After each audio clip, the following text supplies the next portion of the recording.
Claire Yes. has a sore throat. Wonderful. And now there we are. We're on Facebook. Hello, everyone. Welcome to History Matters. And so does coffee. Um, our 265th episode, I believe, that actually stayed. Are you guys clapping? Because I remembered the number of Yes, they are. They're so proud of you. I never remember, for those of you who are new, I I don't never either. remember the name, even though it's told to me like a second before we begin. But at any rate, today I remembered. Today we're having part two of an Anything Goes History Matters. Let me shift this over. Because we had so many questions last time. And sometimes when that happens, and I look over the questions, they're like variations in one way or another on some of what we talked about. But this time, there were all kinds of things in the mix. And there's, to be honest, so much going on a basically hourly basis right now that it just seemed to me having Anything Goes Part Two, dealing with these questions that we didn't address, and then anything else that you guys want to talk about, seemed like a good thing to do. So before we plunge in, I turn to my partner in crime, Annie, who will explain the rules of the game. Well, good morning, everybody. I'm Annie Evans from New American History. We're doing an outdoor edition today, having a little maintenance done at the house. But I'm really excited to be here to continue part two of this conversation. Because we don't have a particular topic, normally what happens is Joanne talks for about 30 minutes. I go off camera and then I come back and look in the Q&A. But today is a special episode, so we'll be fielding your questions. We have a few left over from last week. I don't know if Joanne wants to start with those. But I will be looking for your questions in the Q&A because the chat goes way too fast. So please put your specific questions today down below in the Q&A. Wonderful. And if there are folks who are here for the first time, please say so in chat, and you will get a robust welcome from the History Matters community that has been here as of today for 265. I'm so proud of myself for remembering the number. Thank you, Carolee. Anyway, but do say you've been here for the first time. People will give you a great welcome to this community. Okay, I think why don't we begin with some of the ones that are left over, and then we can sort of wing it based on what people are adding. I'll let you be the master of ceremonies of deciding. Oh, okay. Oh, I gotta find those questions again then. Oh, okay. Well, From Claire. if you want to start with ones that people are sending, that's Okay, we've already got some in there. So let's start with those and then I'll pull up the ones from last week. okay. All That sounds right. So Barbara asked, what can the president go ahead and why can the president go ahead and do something illegal like deportations? It seems like the court should be speaking first, making a ruling, and then the president should be following that ruling. sure seems that way, doesn't it? I mean, so here's the thing. Here's the several things.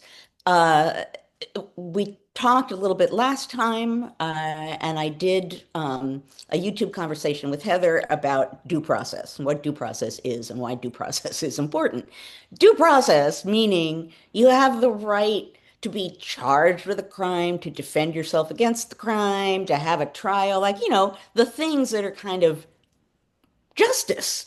And if you're denied due process, then you're just declared guilty of something, no chance to defend yourself, and you're, in this case, thrown into another country, and then, are basically told, sorry, we can't get you back. So yeah, that is illegal. Part of what this raises, though, is the question of the courts and enforcement, right? So, as far as the courts go, as a matter of fact, this is the one thing that I did rummage around this morning to be sure that I had things clear in my head. Because one of the questions last week had to do with an independent judiciary. So, that one I actually knew in advance. So, the judiciary is independent. In addition to like checks and balances and, all the things, three branches and all the ways in which we were taught that it matters that these are separate branches and they balance each other out. Our judiciary, our federal judiciary, so not just the Supreme Court, but our entire federal judicial system is supposed to be independent. And what that means is, yes, that judges get appointed by presidents, and then the president doesn't or is supposed to not have power over the courts anymore or over the judges anymore. And judges have tenured for life during good behavior because they're supposed to be able to make rulings based on what they consider to be just, regardless of what their politics are. Now, we all know that not every judge does that with an equal amount of gusto as some other judges do. But the idea is an independent judiciary is supposed to be able to say, for example, deporting people without due process is unconstitutional, is illegal, is something that can't be done. We rule against it. That's the way our system is supposed to work. From that point on, you can appeal a decision, you can do a variety of different things, but ignoring it is not supposed to be a thing you do when the judiciary declares that something's not allowable, which gets to enforcement, right? Okay, so, and this is, again, I kind of hate the, are we in a constitutional crisis yet way of thinking about things because I think that question shrinks it all down to a line crossing exercise, which makes no sense. But if you want to talk about crossing lines, courts making decisions and that involve what a president is doing, and that's their job, that they rule on, things that the Congress and the executive are doing, they get to like have their say, and then that becomes part of what's out there and has to be dealt with. If a court for example, 9-0 says you're not allowed to deport immigrants, and a president ignores it or even reverses it and says, yeah, 9-0, they agree with everything I'm doing, which actually happened. That's a president who is denying the power of the judiciary and writ in a bigger way is basically denying the rule of law, right? Because that's what an independent judiciary does is by being as independent as it can be. And again, this varies a lot depending on judges, but the idea is they make rulings outside of the political process. That's the idea. That they are supposed to be, the judiciary is supposed to be kind of monitoring what goes on and putting the brakes on things that seem as though they shouldn't be allowed. And again, as I said before, we have a whole judicial system that allows for a whole different sort of train of things to happen depending on whether someone objects to a ruling, et cetera, et cetera, et cetera. We've seen in the past, President Trump, I guess this was about the 2020 election, didn't he try like a lot of times to go to different courts and have a court rule that the election was invalid and no court followed him up on it? Well, he was actually using the system, right? I'll try another court. I'll try this different kind of court. That's our system, right? That's how it's supposed to work. So there you go. I thought I was going to say 80, 60. Someone just said over 60 times. Yes. I knew there was a zero at the end and it was substantial. Anyway, the point here is, so the courts declaring something is not allowable is supposed to matter. They're doing that as a way of enforcing the rule of law and in the current climate, ensuring that we all get due process. Because if we don't have due process, I think I talked about this last week, right? That if due process goes out the window, I could be walking down the street, someone wearing a mask claiming to be from the federal government could take me away, could send me somewhere claiming I'm a member of a gang, and without due process, so that I actually would get in a court to say, prove it. I'm not a member of a gang.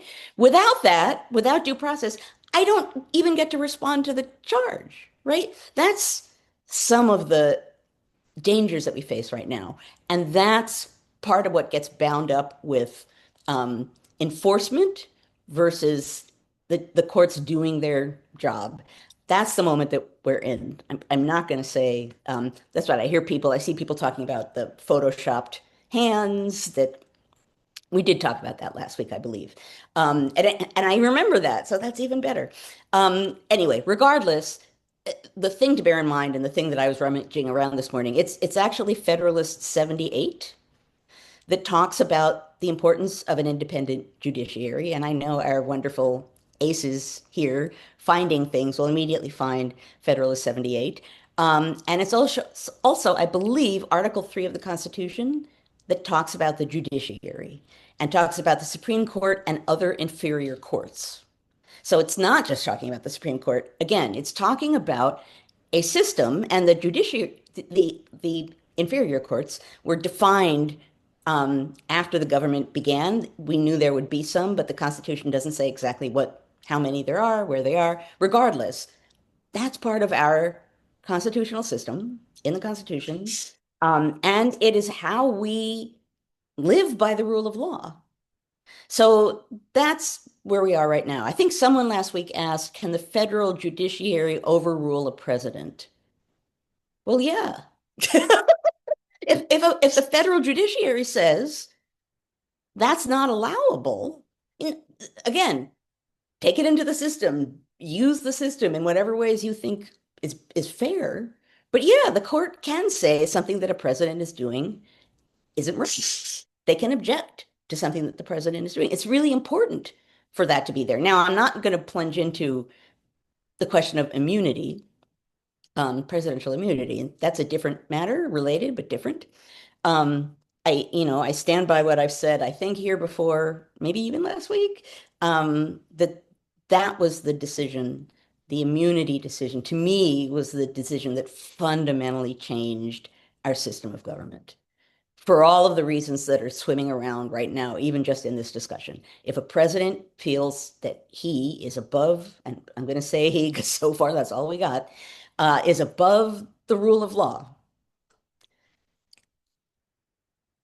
I don't even know what to say to that. You're basically overturning, in a way, the rule of law. You're overturning those handy checks and balances on the president. It's such a fundamentally dangerous and disloyal to what the founder folks and the framer folks intended. It fundamentally changed the nature of our system of government. And we're still experiencing what that means, how that plays out. And again, we had 100 days. We're going to see more. And the question will be what happens with the idea of enforcement, what happens with the idea of enforcing the rule of law. And I cannot tell you what will happen. So that was a long answer, but at any rate, okay, I'll stop.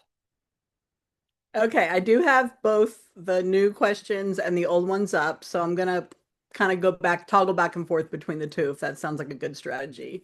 Um, so Emma, the tour guide, I don't know if Emma's with us again this week. If you are, say hi, Emma. But Emma had asked last week, what happens if the government is found in contempt? Who will enforce it? Pam Bondi won't enforce any contempt rulings, will she? Right. Um, Toggle Back is a good band name. We're so good at band names. We are, we are. Really good at band names. I mean, this gets to the enforcement question. That's a really good question. What do you do when the person in that position of power, won't enforce certain things or says, I think it's good if we investigate this person now. Why? Because this person said something the president doesn't like. I mean, I don't have to tell you the danger inherent in that. And I don't have all the answers about enforcement because the fact of the matter is, although we've had a variety of different kinds of presidents, and some of them work maybe closer to the constitutional base than the other, we haven't had a blatantly unconstitutional president before. We haven't had a president that just is rule of law. This is the Constitution. I don't know. Maybe my people are reading it. We're in a distinctive moment here. We're in a, in many ways unprecedented moment here, and all of these questions have to do with this very fact. What do you do if something is inherently wrong, is declared wrong by the courts even? Who enforces that? And at this current moment, given the fact that, nothing is going as it actually should go, or very little. I won't say nothing. I'm a historian. Some things are going as they should go, but a lot of things are going as they should not go. I can't even tell you how that would play out right now in this climate that we're in because people are or aren't doing what their assigned job is. How many jobs does Marco Rubio have now? Four, right? I've lost track, but yeah. Four. He seems to be the only person on the cabinet that has some experience that seems like he legit might, you know, he was the only one that seemed like he sailed pretty much through the confirmation pretty easily. He's got some credibility background wise, but yeah, if you keep piling more work on him, how is he supposed to get any of those jobs done effectively? One person cannot do five jobs. He No. can't be the archivist of the United States. And I think, didn't they also put part of the Smithsonian over on his plate? And it's just, yeah, I kind of feel sorry for the guy, although he knew what he was getting into when he joined. So, Yes, all those times, and he knew you can't do more than one of those jobs properly at a yeah, time. So, yeah, yeah, it is depressing. I actually realized in an Anything Goes episode, I can open chat because I need to kind of know how the chat's going, right? Because it's yeah. not. So all of a sudden, I'm very excited because normally I don't allow myself to see the chat. So I'm sorry, that is my personal excitement at the moment. Okay. Oh, that's funny. Okay, so I'm going to take one from the this week. Our good friend Troy said, in the Revolutionary era, aside from the Boston Tea Party, were there examples of nonviolent sabotage that American patriots used against British oppressors? So what were there non-violent? Other than the Tea Party, were there Oh, other other than the nonviolent Tea Party, but so you're talking sabotage? revolutionary Mhm. America. Um, well, it's true. The Tea Party was very aggressively not violent. Um, I mean, like there's an episode in which, again, this is up in Massachusetts, in which the Patriots stood on one side of a bridge, and the British were on the other side of a bridge. I think I talked about this in my Revolution course, and the Patriots were like, you can't come over here. Like this, so and so owns this ground. It's our ground, whatever. And there was like a showdown, and finally the Patriots allowed the British to march across the bridge and then march back. There were all kinds of ways in which um, Patriots were trying to stare down or talk down or affect, again, the British Army, which is a substantial thing, not as substantial as the British Navy, but still. But there was a lot of, let's put it this way, there was a lot of ongoing resistance. I'm sure my brain is not coming up with something as famous as the Boston Tea Party, um, but there was ongoing resistance throughout the revolution in one way or another on the smallest level up.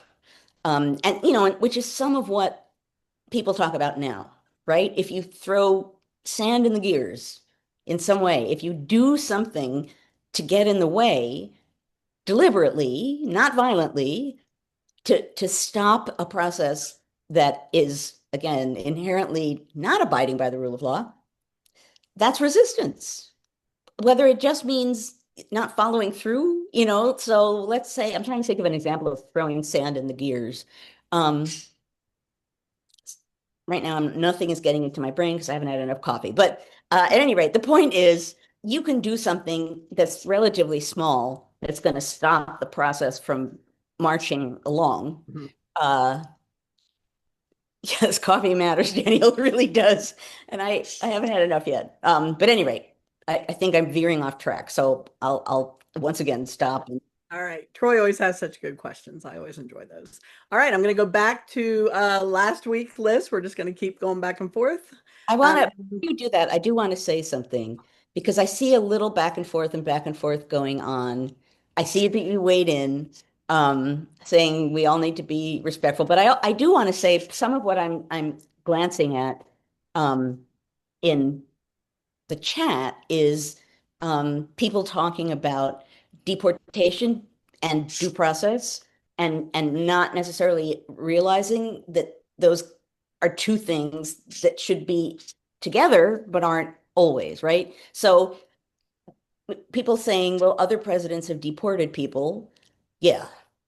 The question is how and why?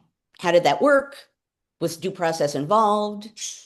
Did they get accused of something and get a chance to defend it in some way? If they came into this country and claimed asylum and got it, can they then be deported? I don't know the answer to that question, but these are due process questions. So I don't think it's effective to say, well, other presidents deported people. Yes, they did. The question is how and why.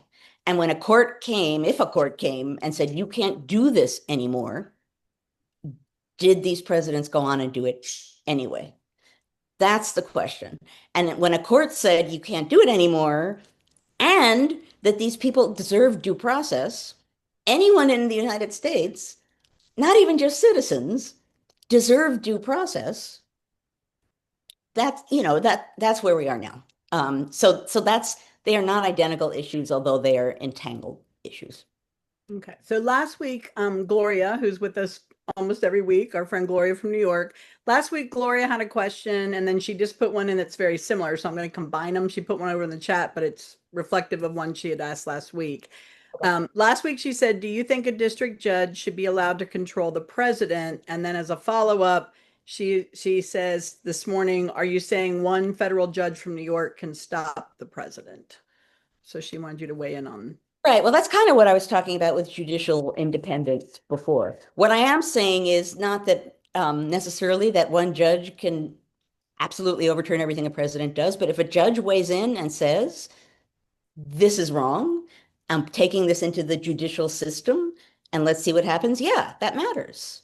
It does. To say that it doesn't matter is to sort of chip away at parts of the general rule of law, right?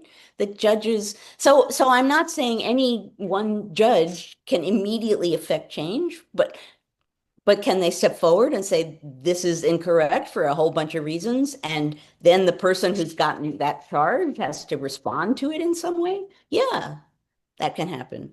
I mean, we have levels of the judiciary, right? It's actually obviously complicated. And if one person does something, a judge says something you don't like, there are other ways in which you can, use the system to get around that judge. But I am saying that it's not as though the president can do something and only a certain kind, only Supreme Court justices can affect what a president does. That's not the case. So yeah, that's kind of where I went this morning when I started out, was I was thinking about the fact that we have an independent judiciary and it's independent so that it can act independently of what the president or Congress says once they've gotten the job and the president has appointed them, so that they can weigh in, they can say that something is improper, they can start the process going, they can basically pull on the reins if something seems wrong. So yes, checks and balances. But Okay. Gloria says there's a criticism that judges have, well, judges in one way or another have always been. The question isn't that judges at some point in time, magical, were above politics. Again, some are more political than others, which is why people are saying with the most recent judge that said deporting people in the way they're being deported now is unconstitutional, and people saying it's a Trump appointed judge, right? So of course, in one way or another, there's partisanship mixed in with our judiciary, mixed in with judges. It doesn't mean that they're somehow entirely above the fray, but the system is set up that they can be pretty high above the fray. They can do what they want, even if they think it's going to displease someone because they have life tenures during good behavior. They can be impeached. That's a whole different story. All right. Pamela Patton is with us again this week. Last week, she said, I'm verklempt over the effort to claw back 2 years of funding for public media. Any thoughts? Uh, 2 years of funding for, so you're talking about I think she says that they are proposing to cut 2 years worth of funding for public media, is what meaning she had. NPR. Is I'm this, guessing that PBS maybe. Um, well, I mean, if you're talking about NPR and PBS, does he have the power to do that?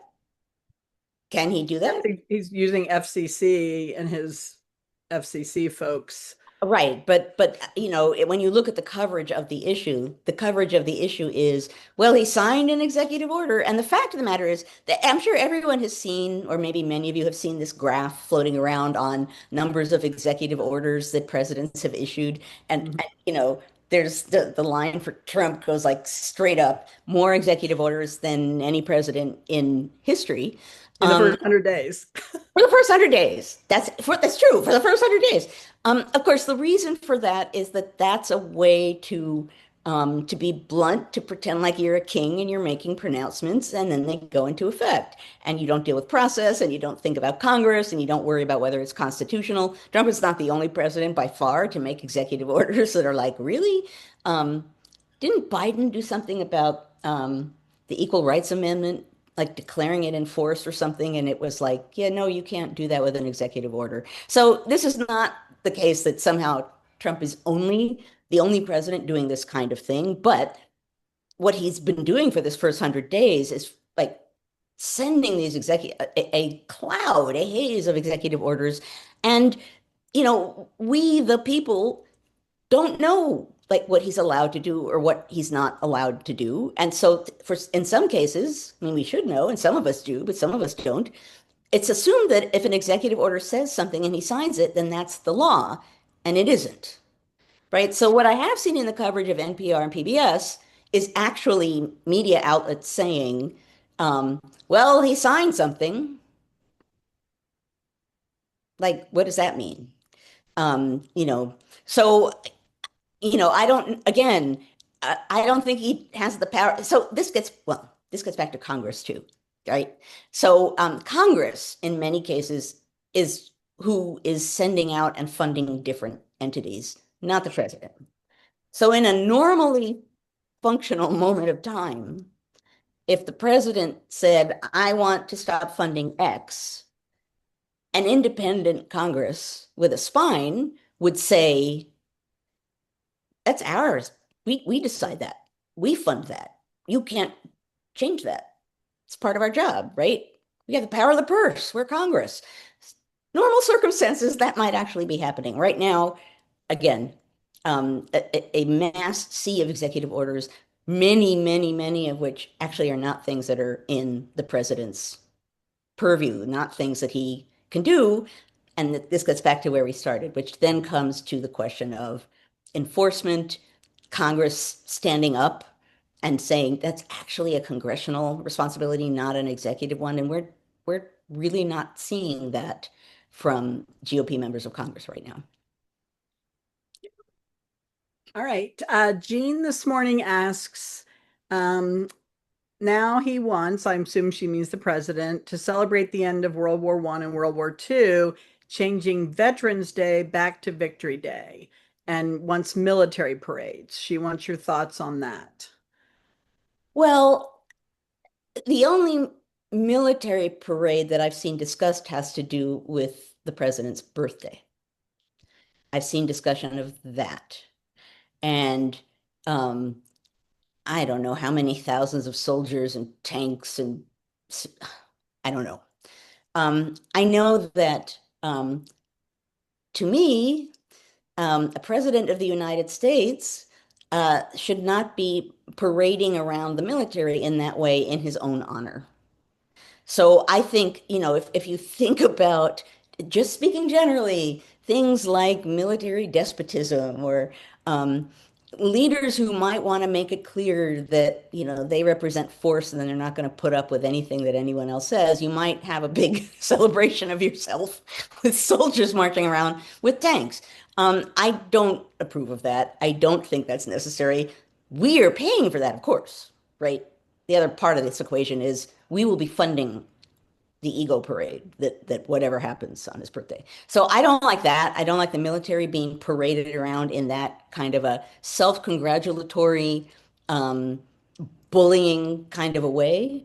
As far as parades, military parades for things like Veterans Day, I think that depends, right? But I think it depends in part, or it should depend in part, on things like what veterans would like to see happen. Wouldn't it be nice if on Veterans Day you asked veterans like what they might like to see in the way of an event? That'd be a fine thing to do. So I'm not saying that there's never a reason why one might want to have a military parade or some military component, but I don't think saluting yourself when you are um, seemingly trying to impose dictatorial power is a fine and dandy thing. I do not. All right. We have Lori Wong. Our good friend Lori says, do the people have power or rights to depose the people in power besides the electoral process? I'm sorry, repeat that. I was reading. Do the people, meaning all of us, have the power or rights to depose the people in power besides the electoral process? Well, again, in a normally functioning system, one thing we could do would be to get members of Congress to object, stand up to not necessarily depose, but offer actual resistance. Um, the electoral process is one way. Obviously, impeachment is one way, but that's not in our power. Um, but under normal circumstances, someone going really off the rails and needing to be reined in some way, there would be enough consensus that a person has gone off the rails and is acting in an unconstitutional or illegal way that there would be pushback. We're in the age of no accountability. I've been saying this for years, right? That we're in a crisis of accountability where no one wants to be held accountable for anything. And I don't mean like all of humankind for any kinds of things, but I mean like, people say something and it gets people upset and they're like, well, I'm allowed to say anything I want. Doesn't matter if people get upset. Or you can march on the Capitol and try and overturn a presidential election. And then somehow it's, hold people accountable for doing that. No, that's not fair. We live at a moment when not just enforcement, but also the idea that when people do things, they are accountable for them. They can then go to court if they want to talk about their role and have evidence and lawyers and all that good due process stuff if they want to debate that. But right now is a moment where there's a lot of evading of accountability on a kind of routine basis, which again is not a friend to the rule of law. I wanted to, there was someone who said something here. Um, yeah, okay. So David said the military is not obligated to obey illegal orders. I want to mention, and I've mentioned this at one point. Um, there was at Mount Vernon, there was a conference on democracy and history, and there was a panel, I think, of four very high-ranking generals who, in one way or another, I don't know if the question was this blunt, but in one way or another, the question was if you were asked to do something illegal or unconstitutional, would you do it? And they all said no, because that's not what we swear an oath to do, because that's not why I serve in this job, because that's not what I care about and what I think of my country. And they were emotional about it. So they weren't just spouting things off so that the audience would say, we love generals. They were they were emotional about the fact that they shouldn't be asked to do that. If they're asked to do that, they're going to have to disobey orders. And the being asked to do that is not just wrong, but is kind of heartrending for them because if you're in the military, you're signed up to defend the country, not, rip it apart. So, I walked away from that panel, I guess thinking a little differently about the military and the oaths that they swear. The military, the American military, is not the police. So, where it might be hard to get the military, members of the military, to do something that is obviously illegal or improper, the police is a different matter. And that's kind of where we are now, too. There's kind of stuff going on there about, and it's not as though the police haven't been militarized before, but we're watching interesting things happen now, as far as the police and what they can or can't do, or how they are or aren't um, made obvious by what they're wearing or whatever else. So, you know, to me, if I were looking for the place to be concerned, it wouldn't be the military, it would be the police. Just if people are going to be manipulated, that's more likely than people who are serving in the military and have sworn oaths and I'm not saying policemen are all bribable and they're all going to be behave incorrectly at all. But it's, in a sense, easier uh, for a police man or woman to do something improper than it would, I think, be to members of the military who really have sworn to risk their lives for something they believe in. Police have too. I mean, in acting as a police or any kind of, you know, person who arrives at an emergency, they are risking their lives routinely too. But if you're looking for where, um, what do I want to say and not say? If you're looking to think about like squads of people who have some kind of power, but are going to not use it in the proper way, there already are some police doing that, right? There are many fine police officers, but there are some people already who are behaving improperly with the power that they have, and that just seems to me potentially more readily corruptible. Um, I'm trying to catch up, man. You guys, as ever, the chat. Um, Yeah, I had put in the chat earlier, last weekend, many states held their state finals for National History Day, which is a competition for elementary, middle, and high school students. Um, and, it was very bittersweet because a lot of kids were asking me as a judge. I was judging the documentary films, those are my favorite. And a child asked me at the end, she said, I've done this since I was in fourth grade, and she was in ninth grade that year. And she said, but my mom says this might be our last history day because it was one of the programs that got defunded. And and she said, I just wanted to tell you, you've been my judge since I was a little kid. And oh, she said, you've always been really nice and given us really good feedback. So if I don't see you next year, I just wanted to tell you that. And I had to go in the bathroom and cry for a minute.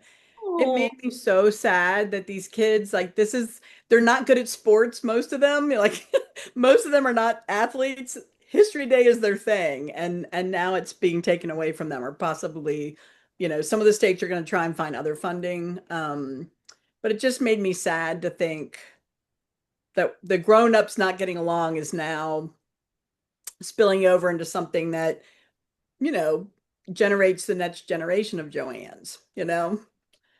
I mean, or Spielberg's, in the case of the documentary film. So it just, I've been thinking about that little girl's comment all week.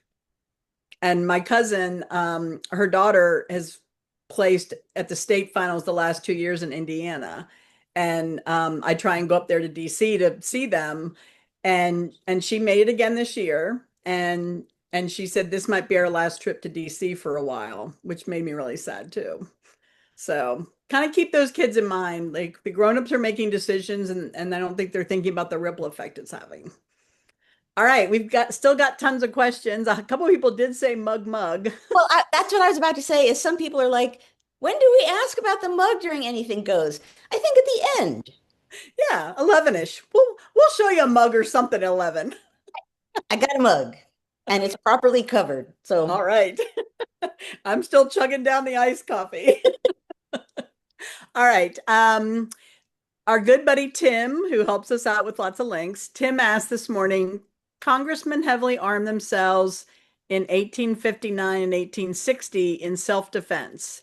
Is anything comparable happening in today's Congress, especially the House, which should concern us? Not weapons per se, but other types of threats.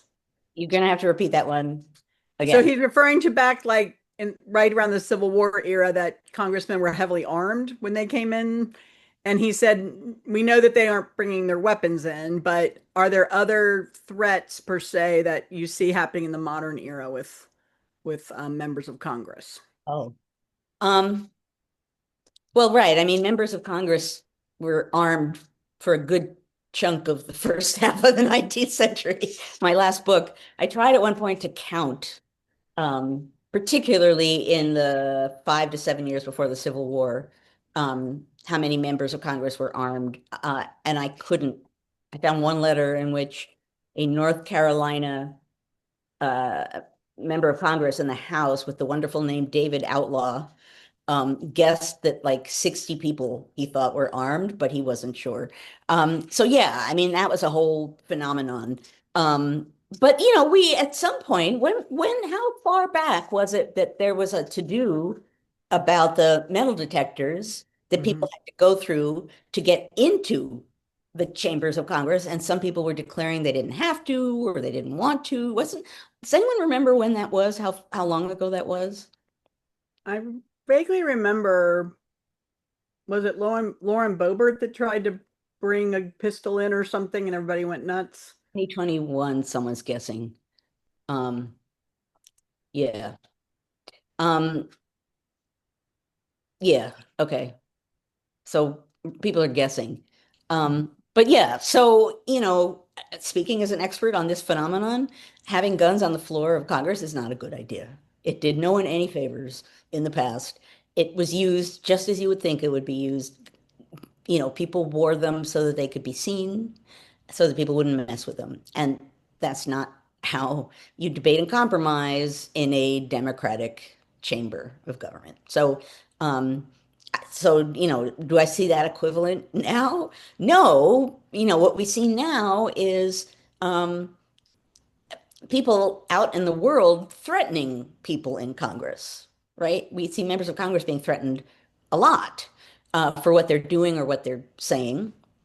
Um, I have had um, more liberal members of Congress tell me that they get threatened all the time.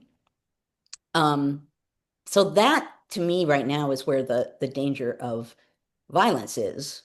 Um, so within the chamber, within the chamber, what you see is, bullying without guns, right? You see people doing a variety of different things. Um, to try and I mean this is part of how Congress works, right? To strategize, to manipulate what's happening. That's partly the give and take of legislative politics. What's interesting about this moment, as far as that's concerned, is that I don't think let's reach across the aisle kind of thinking is the most effective way to proceed right now. We're not in let's reach across the aisle territory when people are so far off the map, off the chart.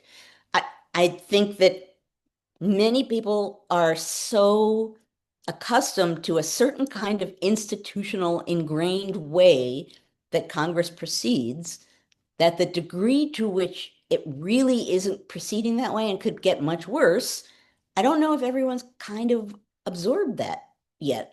And I understand that, right? If you've worked in an institution, if you're a staff member or something and you've worked in an institution, even if you're a member of Congress for a really long time and it always operates a certain way, and you know that you could in the past always talk to people who disagreed with you and you still see them walking around in the hallway, you kind of like assume, um, well, reach across the aisle, blah, blah, blah, blah. Um, the institution has carried you. We're just not at that moment right now. Chris Murphy right now is traveling around and is making that message very pointedly that people don't recognize necessarily where we are right now, and that this is not reach across the aisle territory. I saw something within the last day or two, a speech in which he talked about that.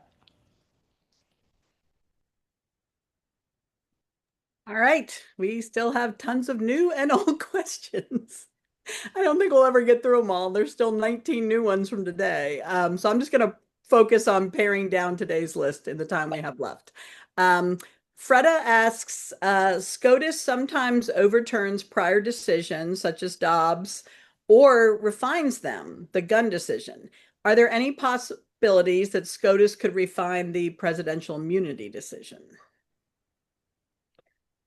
I mean, are you asking if this court would do that? I have no idea. I would assume no, but I have no idea. I would not have predicted that it would have happened in the first place, to be totally honest with you. Um, could they, if a case made it up that far, could they rule in some way that overturned it? I suppose, but given this court, I'm not sure I would predict that for right now. But again, I've always said as a historian, I can't really predict the future. I don't want to sort of put myself there. I can talk about how the past influences the present and may influence the future. But now I'm even less comfortable talking about what will happen in the future. because on an, maybe not quite on a daily basis, but the degree to which something happens and everyone says, wait, can that happen? Is that allowed to happen? It's not allowed to happen? How do we change it?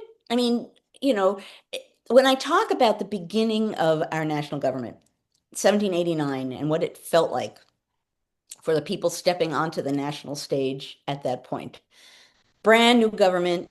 People are attached to their states and their local government. They're not too sure what this new national government thing is. And when I was writing my first book, I kept finding quote after quote after quote from people describing the same feeling. Um, like, I think it was George Washington says, I walk on untrodden ground.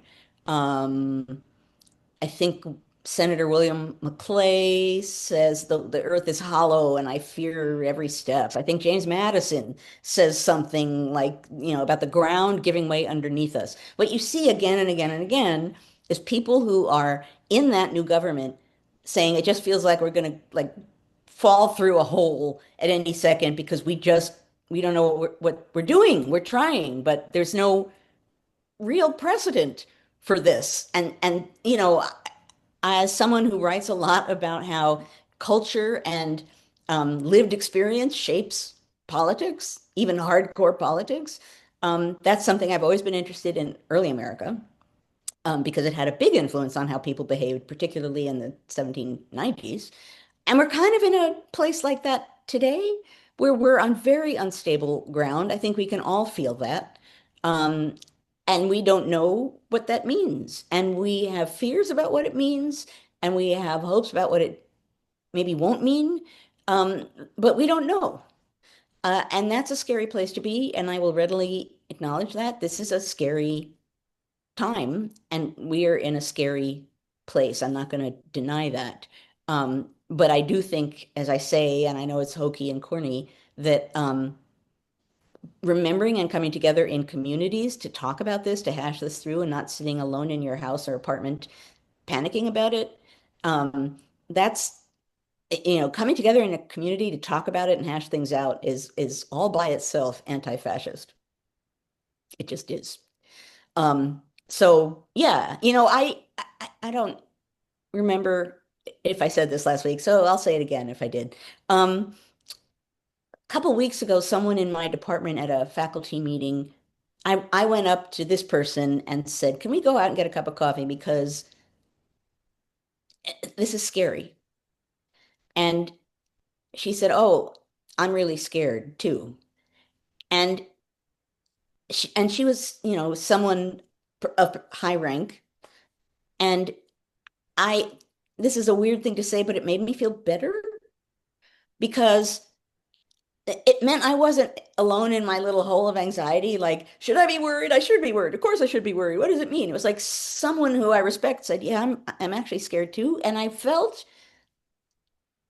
I guess, maybe part of a community of people who understood what's bad, inherently bad about what's going on right now. That feeling scared is logical. And, you shouldn't fight the fact if you're feeling worried and scared. But that, again, coming together, I see Emma, the tour guide, talking about community. That's yet more evidence for how important it is to talk to people, to come together. The simple, and this, I know the logic of this sounds bonkers, but having someone who I respect say, I'm scared, made me feel so much better because I wasn't in isolation wondering if I should, worrying about worrying. I was like, oh, okay, so she feels the same way as I do. I can talk to this person about it and see what they're feeling. I can talk to other people about it. I feel like, the most Pollyanna-ish person for saying week after week community matters, but in some really concrete ways, in organizational ways, in strategizing ways, but in really human, emotional ways at a time when everything feels unstable. That's important too. It really is. And we're at a time where it's very easy, trust me, I know, to stay in your apartment and play on your phone and watch TV, play with your parakeet. It's easy to be isolated, and it does you do yourself no favor by doing that. You just exist in a little hole of anxiety, and I promise you that getting together with other people to hash things out and talk things over, you will come up with things you agree on. You will come up with ideas about things to do. It sounds hokey, but I believe that from the bottom of my heart. Yeah. And actually, yeah. So, I don't know. It says iPhone. Someone said, I feel better after attending a protest. That's the same idea, right? You attend a protest, and whether you or not you think it did anything, and I do think this has been an online debate about people saying, who cares if people are marching? It's like, how do you build a movement? Some of it's performance. Some of it is showing a lot of people standing up about what they believe in. And yeah, will that immediately make a president or a member of Congress change their mind? I don't know. But the fact of the matter is, number one, it matters because if people see a lot of other people coming together in agreement on that, it makes it easier for you to stand up too. And also, taking part in a march, you're with hundreds, thousands of other people who are saying, I feel like you. This isn't right. And as alarming as that could be, and as disconcerting as that can be, there's a reassurance in that as well, because it's basically saying things are not right. I'm not alone in this. And there are a heck of a lot of people who agree with me, and the people have power. Public opinion matters in our form of government. I won't go into my public opinion rant. I have a public opinion rant, but I'll hold it back for now. Okay, do we have time for one more? We've got 17 of them, and there's still some left from last week. But anyway, Courtney in Georgia. I'm going to use your last one, Courtney, because you geolocated it and you know how much I love that. Courtney in Georgia said she's referencing the book Guns and Steel, talking about violence helping create the nation. That's what that book, the premise of that book was. Is it Guns, Germs, and Steel, I believe is the full title? Yeah. She says war machinery is our biggest export. Is this less capitalism and more warmongering? Why not both? I mean, warmongering can be blatant capitalism, right? I don't know if you have to take them apart.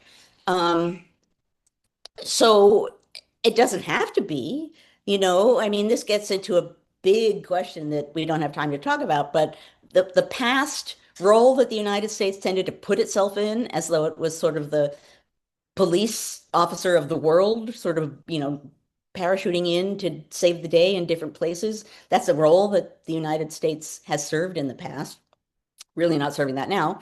Um, so that's related to this too. Yeah, I think people are saying they're both too close to call. Complex, right? A historian would say, this is complicated. Or a historian would say, it's actually three reasons for this. Or yes and no. I'm really good at all the historian ways of talking around things. But in this case, I think it's both. And then I think you got to weave partisan politics in the mix too. It's capitalism, it's warmongering, and it has to do with partisan advantage as well. It's a messy, ugly mix of things. All right. Well, it is 11 and we have 17 questions still in the queue. So I don't know if you want to do a mug reveal or we want to continue this in the after party. It's up to you. Let's try another question since we're not at 11 yet. The mug, Okay. I promise, guys. All right. We've got so many questions. All right. I'm going to take at least one more from last week because so many people, um, Ken Shepard, I don't know if Ken's with us this week, but Ken had asked, is the Bernie AOC tour primarily performative or mostly about listening to constituents and addressing their concerns? Okay, this is actually a good last question because I Mhm. feel very strongly about this, and I've pontificated about it online somewhere, and then uh, people were upset at what I said, which made no sense to me. So people are saying, everything, Cory Booker, the filibuster, performative, the marching, performative. And my response to that is number one, in a democratic system of government, everything is somewhat performative because what matters is what the people think of it. So claiming that something is performative and thus dismissing it as somehow not having anything to do with politics, I think that's a division that doesn't make sense in a democratic form of government. I also think if you're trying to build a movement, if you're trying to get people to stand up, if you're trying to get people to stand up who have never stood up before, you need to do things to show people that waves of people are feeling a certain way and willing to do something. The marches matter in part because people can see thousands of people marching and might feel that that in one way or another justifies some of what they're feeling. If they didn't see that, we get back to people sitting in their apartment thinking, maybe I shouldn't be worrying about this. When you see people standing up and being courageous or standing out, I know floating around, I think it was Kamala Harris said, courage is contagious. Maybe is that what she said? I know that's bouncing around. I think that's inherently true. So I think claiming that performative things, and this gets us back to Bernie Sanders and AOC, claiming that because things have a performative component, that somehow that makes them bad, that's not political thinking, right? The purpose of Sanders and AOC, I'm sure there are many purposes we could talk about here. One of them is pulling people into and trying to create a movement in which people feel engaged. And both of those people are really good at pulling people in and making them feel engaged, at engaging with people. So, I think part of what they're doing is engaging with citizens in a way that politicians, particularly members of Congress, should be. All the absent from town halls where members of Congress, GOP members of Congress are like, I'm not going in front of my constituents, right? That engagement is supposed to be happening. The huge crowds that you see are supposed to be encouraging and are supposed to make you think that there's a movement happening. Is that performative? Yes. Does it have an impact? Yes. So I don't like, just like I don't like, are we in a constitutional crisis yet? I don't like dismissing things that people are doing in a public way as being only performative. Being performative in some way, particularly at a moment of crisis when you need people to come together and stand up and speak up, performance of that kind becomes really important. It echoes to people, it communicates to people. It's just like being in a protest and suddenly walking down the street with thousands of people. You're like, whoa, like I'm part of something. I saw someone drifting by in chat said belonging matters. Belonging does matter. And so this so-called just performance, this is part, how do you start a movement? And I know maybe we're not thinking about this as a movement, but right now, I think neither party is behaving in a particularly useful way. So if getting ourselves out of this mess requires people creating the feeling of a movement, maybe within what was the Democratic Party, but in a slightly different way, a creative, innovative way, I say go for it. So that is my thought about Sanders, Bernie Sanders, AOC, Cory Booker, all of that stuff that's just performative. Performative matters in a democratic form of government, and particularly at a time of crisis when we need to see people stand up for what's right. And if they do it in big numbers, we will be more inspired to do the same if we're already kind of leaning in that direction. So. Yeah. And I just thought you should know Carolee used one of the archived episodes where you talked about birthright citizenship in her class this week. So Oh, I told her she can just tell the kids that Joanne Freeman is her TA since you're co-teaching her class now. hilarious. That's hilarious. Yeah. Um, okay. I guess we should probably stop.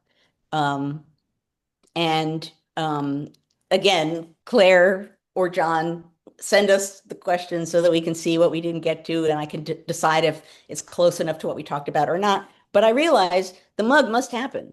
So for those of you who are new here, I'm wiping off lipstick. For those of you who are new here, um, I have a mug every week. 265. I'm going to be stupidly proud of the fact that I remember that number because I never do. So as of today, 265 times I've had a mug that in some way relates to what we're talking about. Sometimes I'm stretching pretty far, but in one way or another, I get there.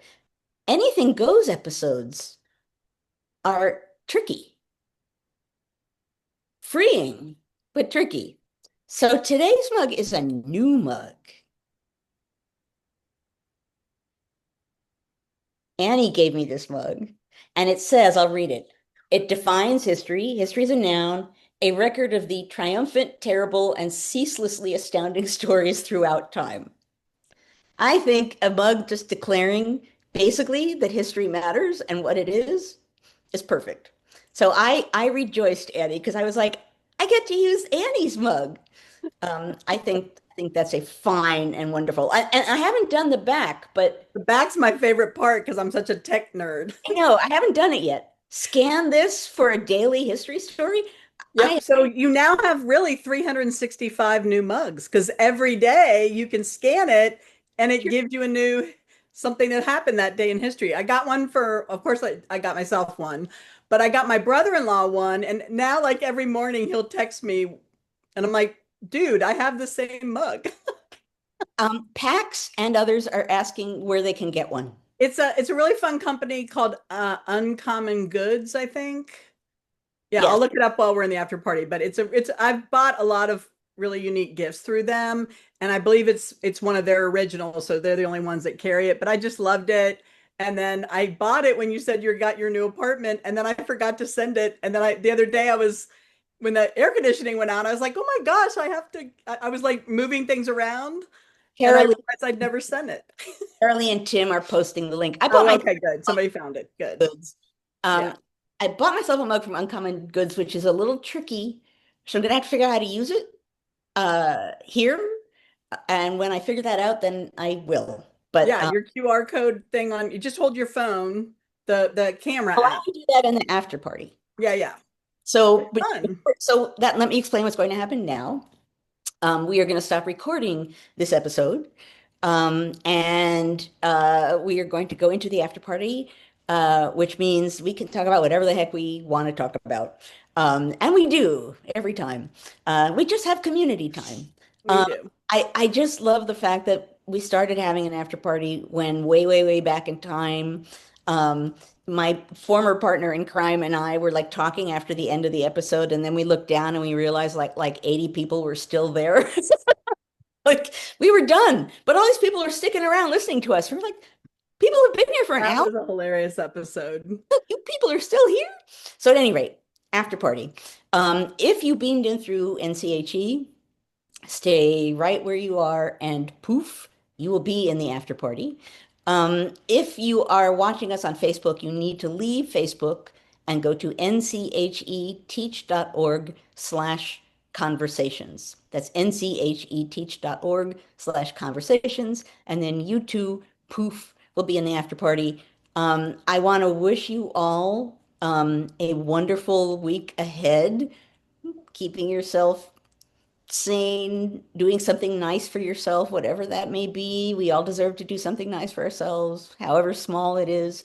Thank you for being here and forming this community and taking part in the conversation of democracy, which is really, really, really what we're doing. It becomes more so every week. And I will see you in a week. And who the heck knows what we'll be talking about? Because there's like 7 whole days of insanity before that point. So, at any rate, thank you all for coming, folks, and I will see you all in a week.